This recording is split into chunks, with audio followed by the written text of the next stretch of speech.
The astronaut on Mars. Once upon a time, there was a boy who wanted to be an astronaut. When he grew up, he became an astronaut and he got the mission to go on Mars. He had to put a flag on Mars, and then he saw an alien. He sounded like this.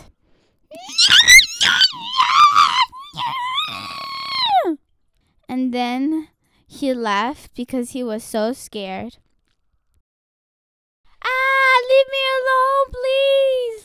Then a gigantic rock headed towards the alien. Oh no. And he tried to run away, but the rock was too big. Then it hit him.